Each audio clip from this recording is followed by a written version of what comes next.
On February 28th, 2012, Jagex introduced the Wheel of Fortune to RuneScape, which was a Wheel of Fortune-esque game run by a goblin named Yelps. This minigame allowed players to receive rewards of different rarities, ranging from common rewards such as uncut gems and other worthless items, to a super rare and valuable reward, such as a large sum of gold, copious amounts of XP, and the coveted lucky weaponry. Initially, free-to-play players would only be able to spin the wheel once every day, while those on member-only worlds could spin twice, and that was the only way of obtaining spins for the wheel. However, less than 2 months later, Jagex monetized the spin system. While they did add new free-to-play methods for earning these spins, they were clearly encouraging players to spend money to purchase SOF spins. Their so-called packages allowed you to spend upwards of $100 on spins for this luck-based minigame. For the first time in RuneScape history, you could technically purchase in-game items with real-world money, and the items the wheel offered weren't simply mediocre. In fact, they could propel any account into the high-tier chambers of RuneScape.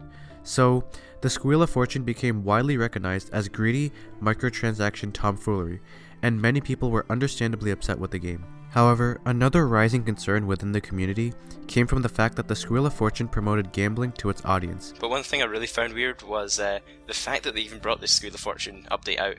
And I noticed for years and years on the suggestions forum, there was a thread called the Do Not Suggest list for just ideas that they didn't want people to ever suggest in their suggestions forum. And one of them was a RuneScape lottery. And this essentially is kind of a RuneScape lottery. I mean, it's gambling. In the United States, gambling is playing any game a chance for money or quote, other thing of value. To establish whether SOF was truly gambling, we have to separate it into 3 different parts. Firstly, we already know that there is no skill involved in Wheel of Fortune, allowing it to be defined as a game of chance. Secondly, to be considered gambling, players generally have to input real money into the game, which is called consideration. And I quote, almost all jurisdictions today find there's no consideration for gambling unless players are required to spend money. So, Jagex's monetization of SOF spins fulfills this part of the definition. And finally, the prize offered by Jagex has to be something of value. In other words, you have to be able to earn money or something physical from playing Wheel of Fortune. If you're only able to redeem in-game rewards by spending money, then technically it is classified as an amusement game. But SOF only gave you in-game items, right? So, what was the holdup? This is something we'll talk about later when we talk about this minigame's sequel, but another large controversy sprung up from the general makeup of the RuneScape audience, which at the time retained a large number of players under the age of 18. In nearly every country in the world, the minimum gambling age is 18, and strict laws have been set in place across the world that outlaws minors from partaking in gambling activities.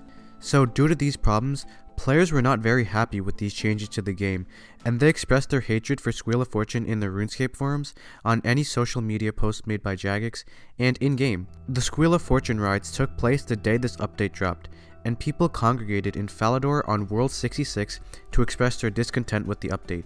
Among other phrases, players were mostly spamming "say nay to gambling" and deploying their cannons as a way of protesting the addition of these microtransactions. However, Jagex did not crumble under this mounting pressure, and it looked like as if for the foreseeable future, Wheel of Fortune was there to stay.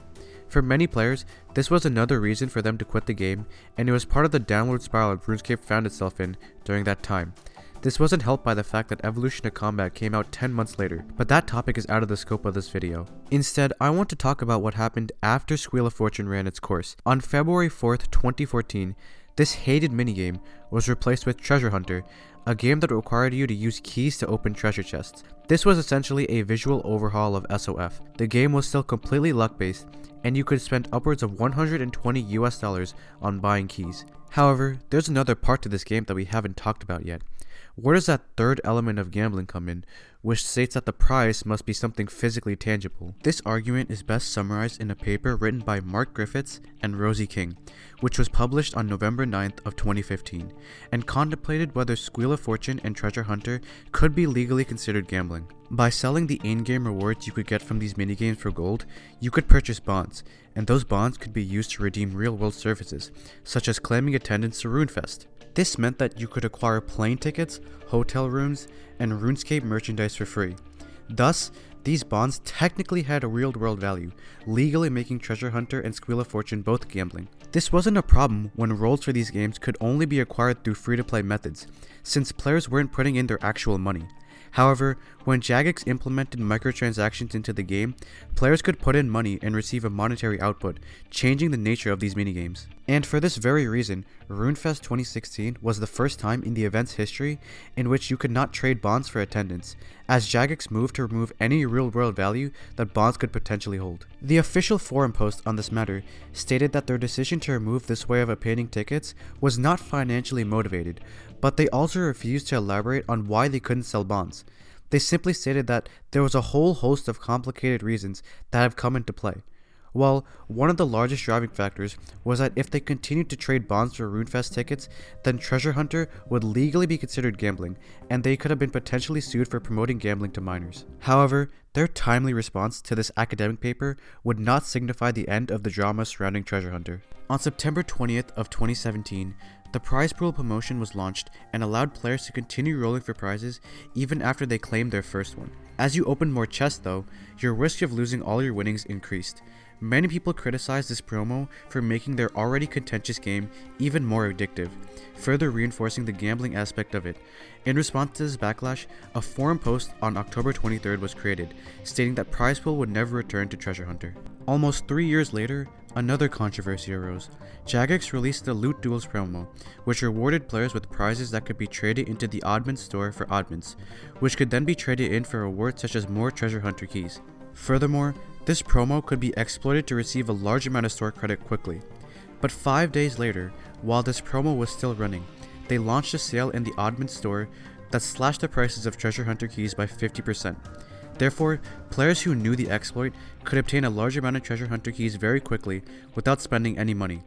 It was estimated that over 4,000 accounts used this exploit, but a few days later, this process was deemed a rule break that stemmed from bug abuse, causing over 800 accounts to be suspended. Clearly, this was not a rule break, as Jagex chose to run these two promos at the same time without considering the repercussions, and players once again expressed their frustration in the forums.